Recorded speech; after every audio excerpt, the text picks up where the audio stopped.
मंगलमय मंगल करण वीतराग विज्ञान। नमो ताहि जाते भय अरहंतादि महान। जो विद्यादि सागर सुधी गुरु है हितैषी। शुद्धात्म में निरत नित्य हितोपदेशी। बेपाप ग्रीष्म ऋतु में जल है सयाने। पूजूने सतत केवल ज्ञान पाने। पूजूने सतत केवल ज्ञान पाने। पूजूने सतत केवल ज्ञान पाने।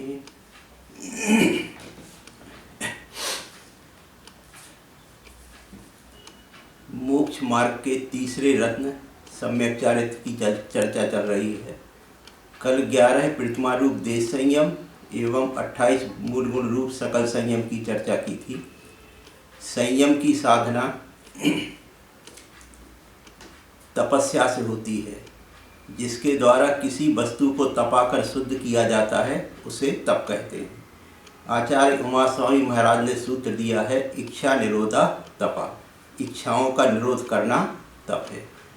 हम सभी जानते हैं कि इच्छाएं अनंत हैं, उनकी पूर्ति करना संभव नहीं है। इच्छाओं की तासीर ही ऐसी होती है कि वे कभी पूरी नहीं होती। जीवन पूरा हो जाता है पर व्यक्ति अपनी इच्छाओं को पूरी नहीं कर पाता। इच्छाएं ही एक बंधन है जो जीवों को बांधे हुए है। कोई किसी से बंधा हुआ नहीं है, केवल इच्छाओं ने ही बांध रखा है। देखो, सुकोसल कुमार विरक्त हो गए।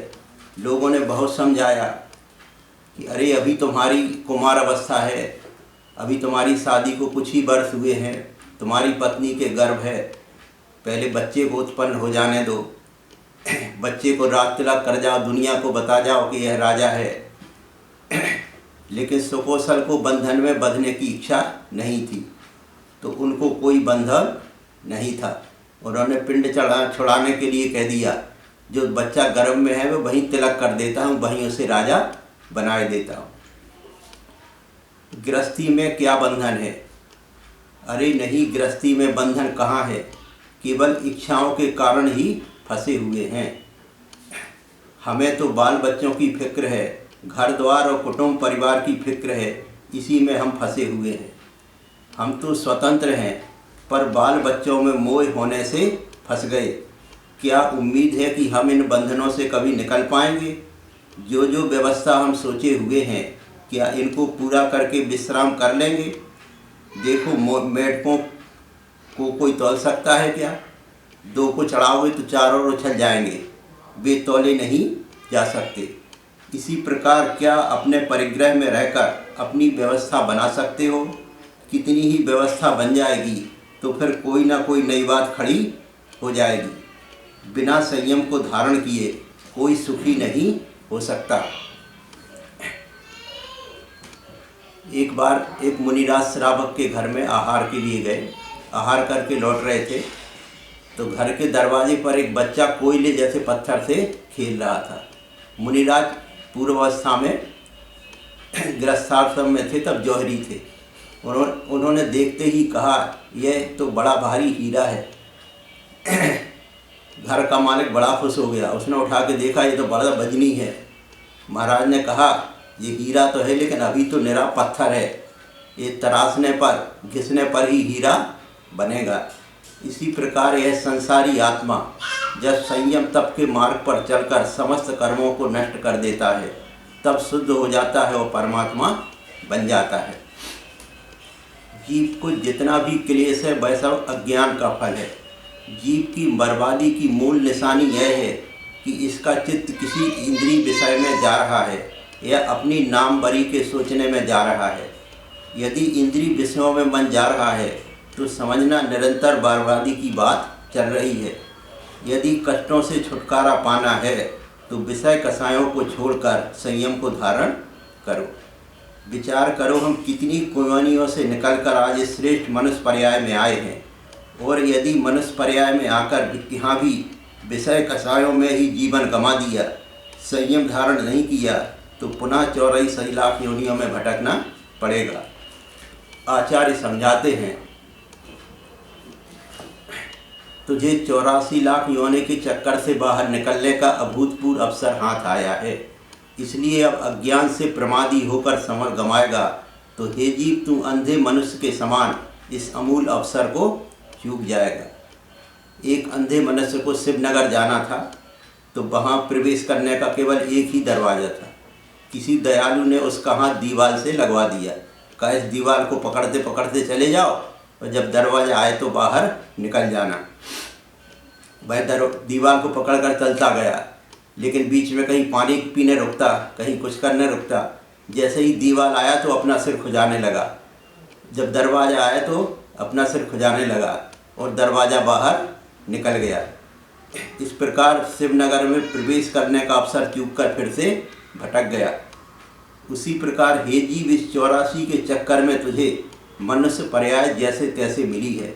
गुरु ने बताया मोक्ष नगरी में प्रवेश करने हेतु रत्नत्रय का दरवाज़ा आएगा तो तुम उसमें प्रवेश कर जाना, लेकिन इसके बदले अंधे मनुष्य के समान जो अज्ञानी जीव इंद्रिय विषयों में सुख मानकर उसमें ही अटकते हैं, संयम धारण नहीं करते, वे मोक्ष नगरी में प्रवेश करने का अवसर चूक जाते हैं और पुनः 84 के चक्कर में पड़ जाते हैं। जो मनुष्य अपने जीवन में धर्म की साधना नहीं करते, उल्टे संसार को बढ़ाने के कार्य करते हैं, वे अपनी इस दुर्लभ मनुष्य पर्याय को व्यर्थ में ही बर्बाद कर देते हैं।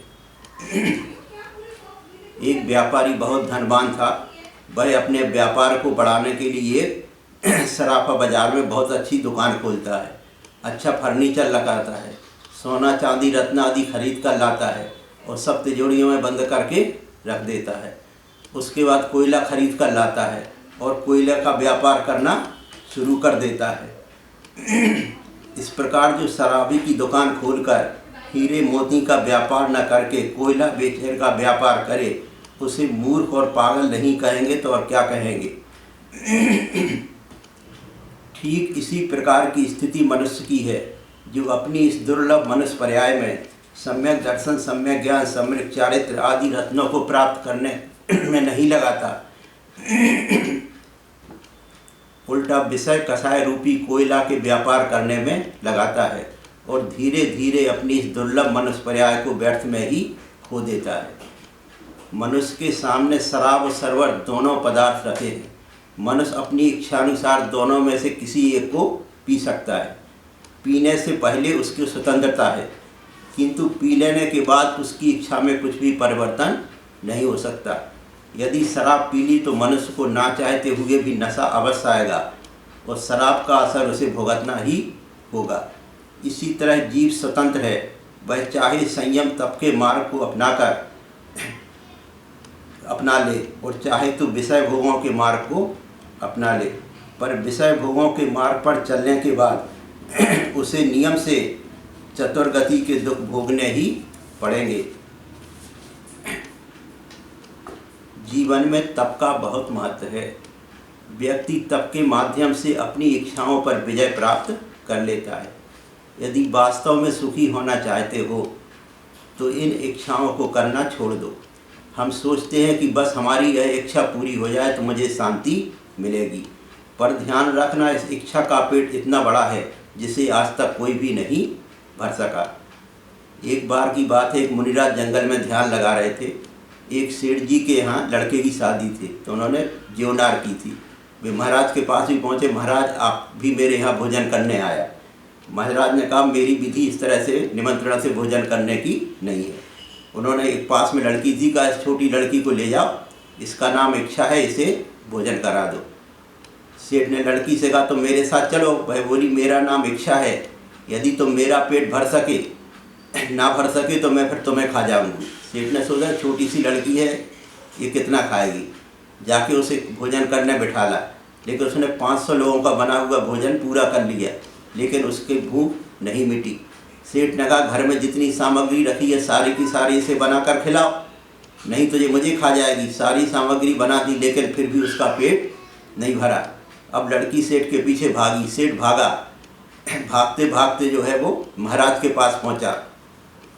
वह लड़की महाराज को देखकर दूर से ही रुक गई।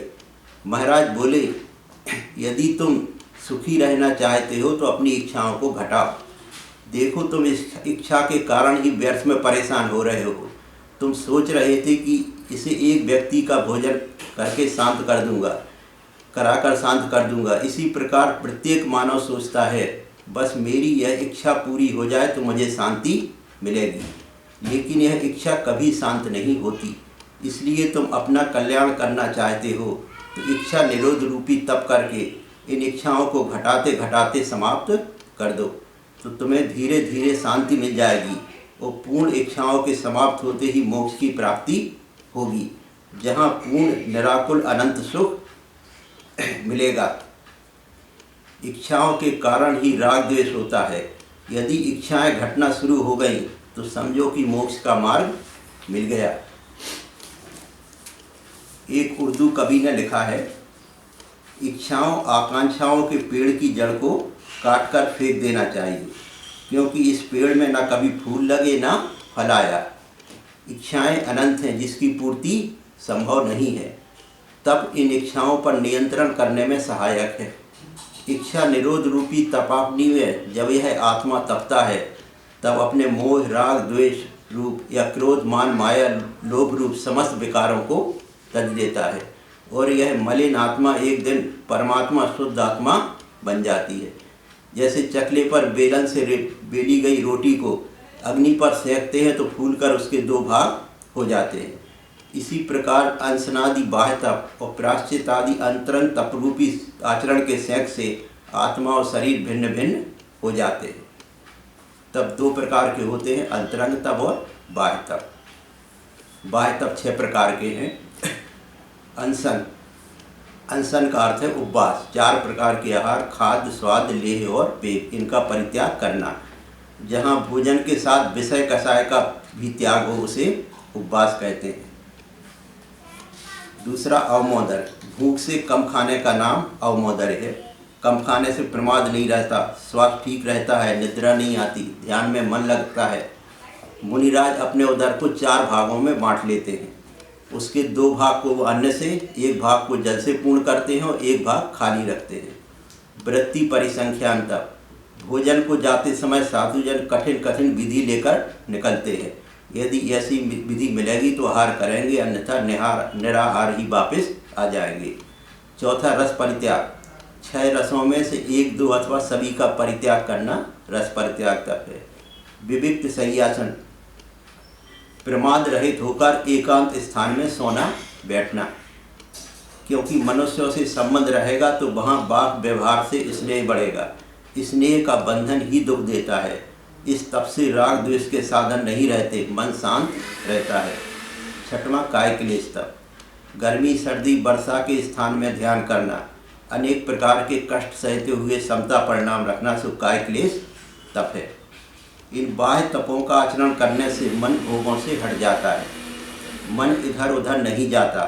दूसरी बात यह है कि यदि आराम से सुखिया रहकर ज्ञान अर्जित किया जाए तो उपद्रव आने पर, उपसर्ग परिचय आने पर विचलित हो जाने का भय रहता है।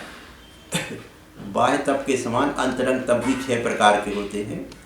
प्रायश्चित, यदि अपने में कोई दोष लग जाए तो गुरुजनों के समक्ष प्रायश्चित ग्रहण करना। विनय तप, विनय तप से मन में कोमलता आती है। विनय नाम है आदर भाव का। हमें सम्यक दर्शन, सम्यक ज्ञान, सम्यक चारित्र तथा इनके धारकों की अत्यंत विनम्रता पूर्वक विनय करना चाहिए। तीसरा वैयावृत तप, वैयावृत तप का अर्थ है विरक्त संत पुरुषों की सेवा करना, पूज्य पुरुषों की सेवा करना। चौथा है स्वाध्याय तप। स्वाध्याय को परम तप कहा जाता है। स्वाध्याय परमम तपः। स्व माने आत्मा और अध्याय माने अध्ययन करना। आत्मा का अध्ययन करना, चिंतन मनन करना। स्वाध्याय 5 प्रकार का होता है, वाचना, प्रक्षना, अनुप्रेक्षा, आमनाय और धर्मोपदेश। शास्त्रों को पढ़ना वाचना स्वाध्याय है, ज्ञानियों से पूछना प्रक्षना स्वाध्याय है। हमने जो कुछ पढ़ा उसका बार बार चिंतन मनन करना अनुप्रेक्षा स्वाध्याय है, और निर्णीत विषय को कंठस्थ करने के लिए बार बार पाठ करना आमनाय स्वाध्याय है। विषय पर पूरा अधिकार हो जाने पर जीवों के हितार्थ उपदेश देना धर्मोपदेश नाम का स्वाध्याय है। स्वाध्याय करने से ज्ञान और वैराग्य दोनों बढ़ते हैं और आचरण में निर्मलता आती है। 5वां है विसर्ग। विसर्ग का अर्थ है त्याग करना। बाह्य में धन धान्य आदि का त्याग करना, अंतरंग में शरीर से ममत्व का त्याग करना। 6वां है ध्यान तप। एकाग्र चिंता निरोधो ध्यानम। एक विषय में चित्तवृत्ति को रोकना ध्यान है। ध्यान के 4 भेद हैं, आर्त, रौद्र, धर्म और शुक्ल। इनमें से आर्त और रौद्र ध्यान संसार के हेतु हैं और धर्म और शुक्ल ध्यान मोक्ष के हेतु हैं। धर्म ध्यान के 4 भेद हैं, आज्ञा विचय, अपाय विचय, विपाक विचय और संस्थान विचय। आज्ञा विचय धर्म ध्यान में ऐसा ध्यान रहता है कि प्रभु का जो उपदेश है, उन्होंने जो मोक्ष मार्ग बताया है, वह पूर्णतः सत्य है। एवं प्रभु की आज्ञा को मुख्य मान करके जो धर्म में आचरण किया जाता है, उसका नाम आज्ञा विचय धर्म ध्यान है। दूसरा धर्म ध्यान है अपाय विचय। संसार के हेतुभूत राग, द्वेष, मोहादिक भाव हैं, इनका कैसे विनाश हो, इनके नाश करने में ही भला है। कसायों से किसी को शांति की प्राप्ति नहीं होती। एक कसाय मेरी मिट जाए, इन विकारी भावों के विनाश के संबंध में चिंतन करना, यह अपाय विचय धर्म ध्यान है। तीसरा है विपाक विचय धर्म ध्यान। कर्मों के फल का चिंतन करना शुभ विपाक विचय धर्म ध्यान है। जो लोग कर्म विपाक पर श्रद्धा नहीं रखते, ऐसे अनेक अज्ञानी जीव हैं जिनकी ऐसी धारणा रहती है क्या होगा आगे कौन देखता है, इस समय तो खूब मौज से रहो, चाहे खाओ पियो, उन मौजों में कमी क्यों आने दे। इस प्रकार की वृत्ति बन जाती है। परंतु जो ज्ञानी है उसे यह श्रद्धा है कि जो कर्म बंधे हैं वे फल दिए बिना नहीं खिलेंगे, उनके उदय काल में दुख होगा। चौथा है संस्थान विचय धर्म ध्यान। संस्थान विचय का अर्थ है संस्थान में विचार करना। संस्थान शब्द उपलक्षण है। लोक के आकार का चिंतन करना, काल की विस्तृतता का चिंतन करना, जीव के संसरण के विस्तार का चिंतन करना, आत्मा के गुणों का चिंतन आदि करना। सभी को रूपस्थ, पदस्थ, रूपातीत आदि ध्यान अवश्य करना चाहिए। ये सब कर्मों की निर्जरा के कारण है। आत्मा का हित तप से ही है, अतः सभी को अपनी शक्ति अनुसार तप अवश्य करना चाहिए। एक सम्राट था, उसके पास एक बकरा था, अद्भुत बकरा जो कभी तृप्त नहीं होता था। उसे कितना ही खिलाओ पर उसकी भूख कभी शांत नहीं होती थी। राजा ने घोषणा करवा दी कि जो भी इस बकरे को तृप्त कर देगा उसे आधा राज्य दिया जाएगा। अब इतनी घोषणा सुन के सारा नगर जो है प्रतियोगिता में उतर आया। सभी ने उसको खूब खिलाया पिलाया, लेकिन जैसे ही राजा परीक्षा करने के लिए घास डाले और वो फिर से खाना शुरू कर दे। एक तत्वज्ञानी था, वो उस बकरे को जंगल में ले गया और उसने उसको कुछ भी दिन भर भूखा रखा, कुछ भी नहीं खिलाया। शाम को भूखे प्यासे बकरे को लेकर वह राजा के समक्ष उपस्थित हुआ और आत्मविश्वास से कहा, राजन आपका बकरा तृप्त है। तृप्त था नहीं, उसका घुसा घुसा पेट ही दर्शा रहा था कि भूखा है, पूर्ण अतृप्त है। पर व्यक्ति बोला, मैंने इसे तृप्त कर दिया है, अब यह पूर्ण तृप्त है, कुछ भी नहीं खाएगा, आप चाहे तो परीक्षा कर सकते हैं। राजा ने उसके सामने घास डाली तो खाना तो दूर की बात, वह सूंघ भी नहीं रहा, उस तरफ देख भी नहीं रहा। राजा बोले, आप विजयी रहे, वचनानुसार मैं आपको आधा राज्य देता हूँ, पर एक बात बताओ, ये कभी तृप्त नहीं होने वाला बकरा तुमने इसे कैसे तृप्त किया? वह बोला, मैं इसे जंगल में ले गया और जैसे ही इसने घास खाने को मुँह खोला तो मैंने इसके मुँह में एक डंडा मारा। बार बार जैसे ही इसने घास देखी और मैंने इसको डंडा मारा। कई वर्तमान ऐसा हुआ जिससे इसकी धारणा बन गई, अगर मैं घास खाऊंगा तो आगे मेरी पिटाई होगी, मुझे मार पड़ेगी। अब इसकी धारणा ऐसी हो गई कि बिना खाए ही यह तृप्ति का अनुभव कर रहा है। वह कभी तृप्त न होने वाला बकरा और कोई नहीं मनुष्य का मन है, जिसे कितनी